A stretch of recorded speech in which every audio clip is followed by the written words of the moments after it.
आपके सामने दो तस्वीरें रखकर पूछना चाहते हैं कि बिहार पुलिस को क्या सीधे सिर पर लाठी मारने और जनता को सीधे जान लेने के लिए गोली मारने की ट्रेनिंग दी गई है? एक कहानी 13 जुलाई की है, दूसरी 26 जुलाई की। एक वीडियो पटना का है, दूसरा कटिहार का है। बिहार की सियासत में अधिकतर वो नेता हैं जो जेपी आंदोलन के दौरान प्रदर्शन करके ही आगे आए हैं। उसी बिहार में देखिए, प्रदर्शन करते नेताओं पर पुलिस की लाठी ऐसे चली थी जैसे पुलिस भूल गई थी कि लाठी कमर के नीचे चलाने का नियम होता है अगर भीड़ हिंसक हो गई हो तो, लेकिन लाठी या गोली दोनों कमर से ऊपर चलाने वाली बिहार पुलिस पर कोई कार्रवाई नहीं होती है। विपक्ष का गठबंधन बनाना हो, मणिपुर को लेकर केंद्र से सवाल पूछना हो या फिर अपनी सरकार पर लगे आरोपों पर कन्नी काटना हो, बिहार में सुशासन के दावे वाली सरकार इसमें कहीं भी पीछे नहीं रहती।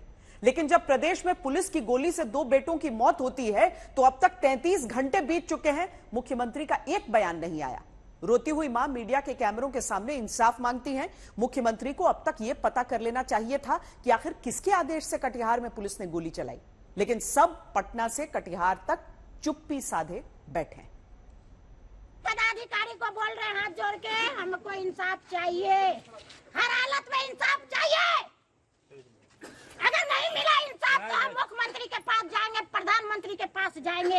मेरा औलाद के बदला औलाद चाहिए। हम बोल दिए, हम बहुत हिम्मत से हम गाड़ी पर चढ़ रहे हैं आप लोग के बदौलत। हम कह दिए अगर हमको इंसाफ नहीं मिला हम खटखटाएंगे सभी का दरवाजा। बिहार के मुख्यमंत्री नीतीश कुमार, डिप्टी सीएम तेजस्वी यादव, क्या आप इस मां की आंखों में आंखें मिलाकर कह सकते हैं कि इंसाफ पूरा मिलेगा? ये सवाल इसलिए पूछ रहे क्योंकि कटिहार में पुलिस की गोली से सोनू शाह और खुर्शीद आलम की हत्या के बाद 33 घंटे गुरुवार रात 10 बजे तक बीत चुके हैं, लेकिन ना तो मुख्यमंत्री का कोई बयान आया, ना उप मुख्यमंत्री का कोई बयान। और ये है विजेंद्र यादव, बिहार के ऊर्जा मंत्री, जो 2 निर्दोष युवाओं की हत्या पर बेशर्मी से संवेदनहीन बयान देते हैं। बदमाशी जब करेगा कोई तो पुलिस क्या करेगी? लाठीचार्ज और गोली तो चलती है। फायरिंग करो, पुलिस वाला फायरिंग करो, ये देखो। ऊर्जा मंत्री जिनका काम है जनता को पूरी बिजली मुहैया कराना, वो ना तो बिजली दे पाते हैं, बस बिजली की मांग करते प्रदर्शनकारियों पर चली गोली में मारे गए निर्दोषों की मौत के बाद परिवार के जख्म पर नमक छिड़कते हैं।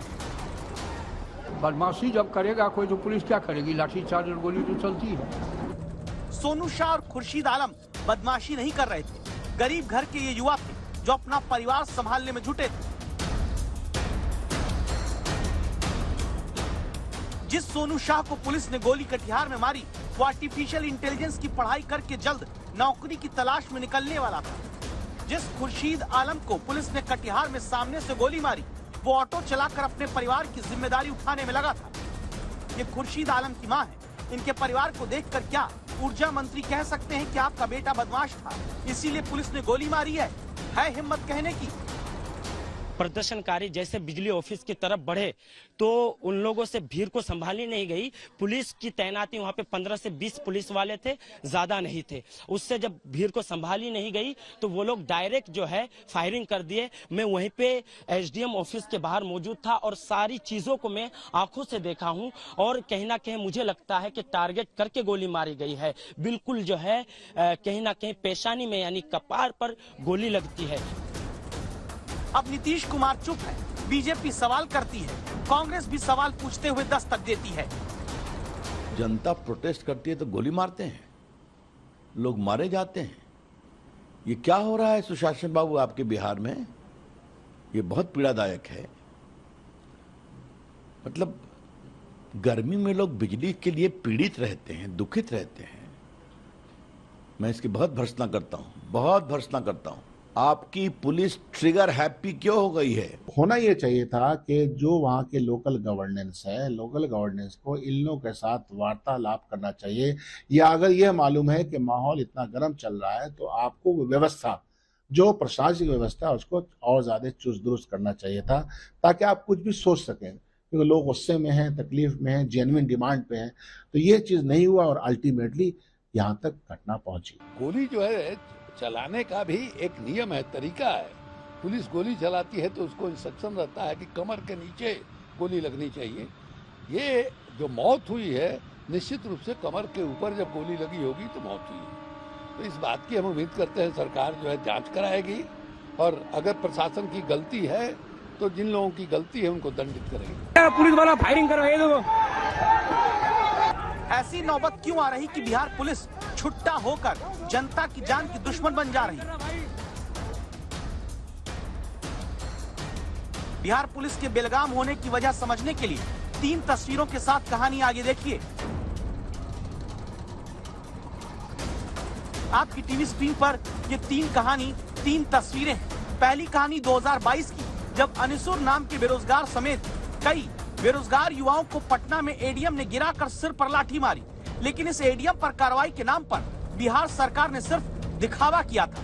दूसरी कहानी इसी महीने पटना की है, जब बिहार बीजेपी के नेताओं पर प्रदर्शन के दौरान सारे नियम भूलकर पुलिस सिर से लेकर कमर के ऊपर तक लाठी चलाती दिखी। एक मौत तक होने का आरोप लगा।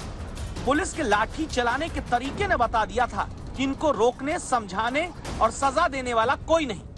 और अब तीसरी कहानी कटिहार की, जब पुलिस को बेलगाम होकर लाठी चलाने से नहीं रोका जाएगा तो फिर संविधान के तहत मिले अधिकार से प्रदर्शन करते लोगों पर पुलिस गोली भी चलाती ही रहेगी, क्योंकि पुलिस और अधिकारियों को लगने लगा है प्रदर्शनकारियों से निपटने का यही तरीका है, लठमार बन जाओ, गोली मार बन जाओ।